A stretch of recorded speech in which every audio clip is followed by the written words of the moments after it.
Good evening, dear friends, and welcome to day 230 of a poem a day for 2026. It's Tuesday. I've been in the office today. Not a bad day in the office, but I feel not well.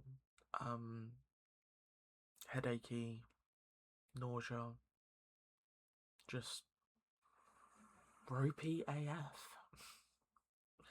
Who knows? Yeah. But yeah, I'm here. I have some more sleevage, because obviously it's considerably cooler today, which is quite pleasant. But it has resulted in I wasn't quite ready to put a hoodie on to go to the office, so 3/4 lengths under my t-shirt, still shorts. But yeah, I think if it carries on like this, I'll be back into full leg coverings. In August as well, who knows? I'm not one of these shorts all year round people. I'm not that fussed. But yeah. Here's hoping that Tuesday has maybe treated you somewhat better than it's treated me. It's not that the day has treated me poorly. It seems to be some kind of internal mutiny, which is always kind of disappointing. Also, welcome to. I see we've had a few new subscribers, and to anybody who's drifting through, welcome. Big Red Book. This is what we read for every day. So let's see what the 18th of August has for us.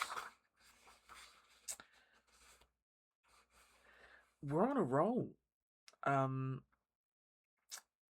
This is Don't Let That Horse by Lawrence Ferlinghetti. I know that name. Why do I know that name? Let's see. And the blurb reads as follows. This is another ekphrasis poem. This time, though, ekphrasis is used to comic effect. Marc Chagall's Equestrienne, a very strange painting in which a couple ride a horse who is munching bizarrely on a violin, is transformed into a story about the painter himself. The poem builds to a delicious pun. I'm absolutely going to have to fall down a rabbit hole this evening researching or looking into Lawrence Ferlinghetti, because I absolutely know that name and I don't know why.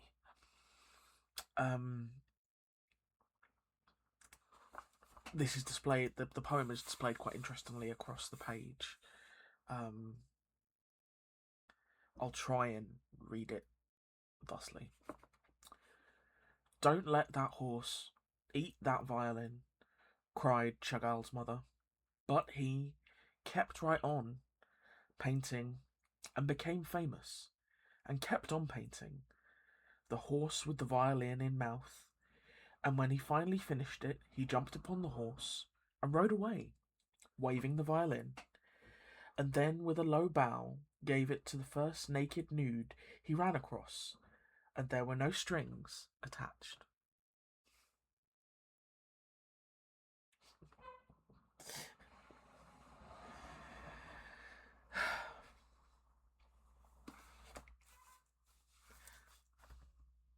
More often than not, the book is able to pry a smile from me after a rough day. And I am so thankful.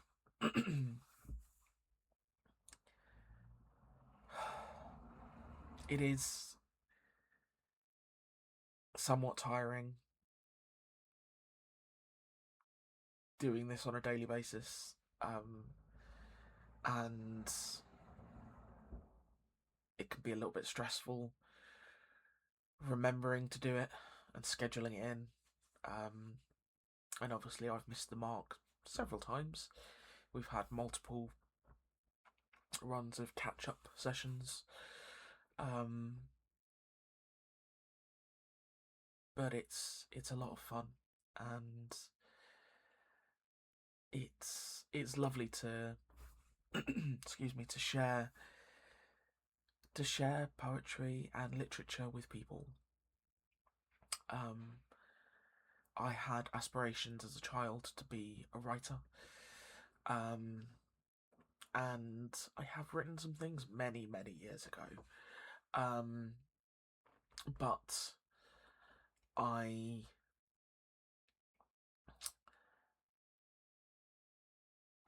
am afflicted with what I will refer to as adjectivitis. I over describe, and the thesaurus is my friend, so I will always try and find a more elaborate way to describe something, and it just makes things too much. Yeah, but I love orating, and this gives me a great opportunity to share that with people. I adore roller derby commentary, sports commentary. I don't know the rules of enough other sport. I don't know enough of rules of other sports to even attempt to turn my hand to them. So roller derby is my sole sports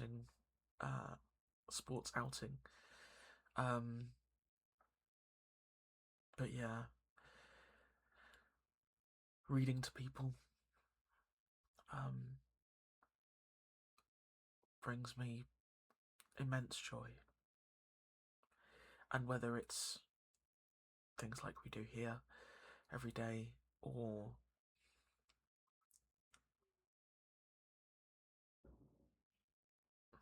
sorry, Cass just made a squeak in his sleep, or grabbing a story for a friend because I can see that they're having a bit of a rough day, and I figure they might benefit from a sleepy story to help them ease off to bed, and sending them a voice note. Or, as I did a few years ago, a lovely friend of mine was recovering from surgery, and I recorded myself reading The Velveteen Rabbit for her, because that was her favourite book as a kid, and she told me that she listened to it many times while she was resting, and yeah, maybe one day all of this will build to something more. That's my hope.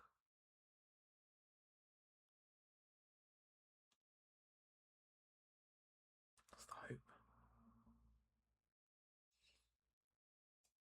And actually, I'm looking at it on the windowsill here.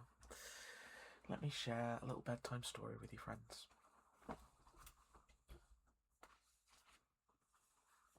I am aware that it is light right now, but I can't remember what prompted me to buy this book many years ago, but bedtime stories for hard days.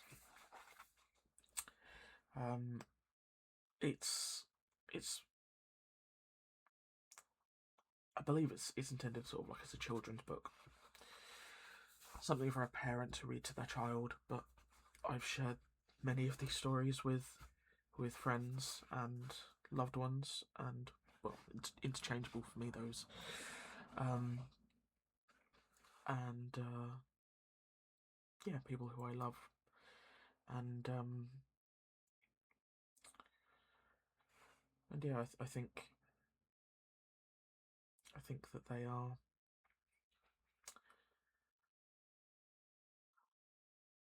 I think they do the job. It's by an author called Stuart Scott, and the illustrations are beautiful. If you have small humans who maybe sometimes struggle to settle, for quite honestly a plethora of reasons, I would absolutely recommend it. What are we gonna go for?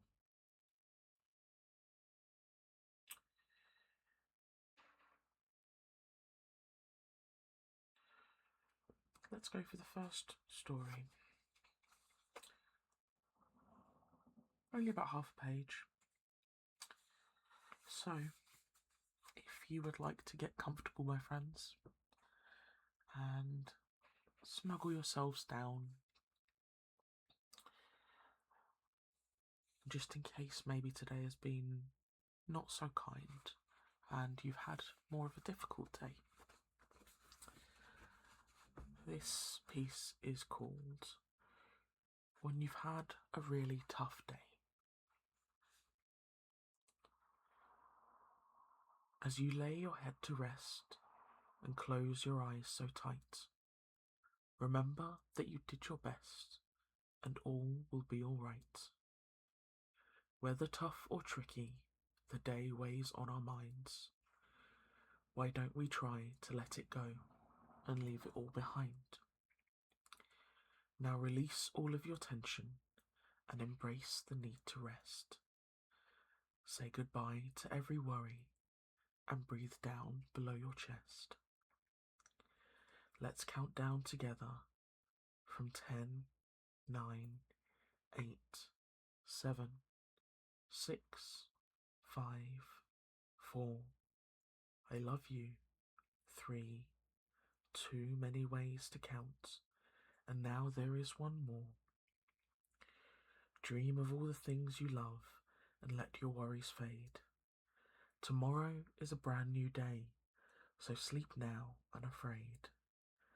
Good night, and close your eyes now tighter, for you are strong and you are loved, and tomorrow will be brighter.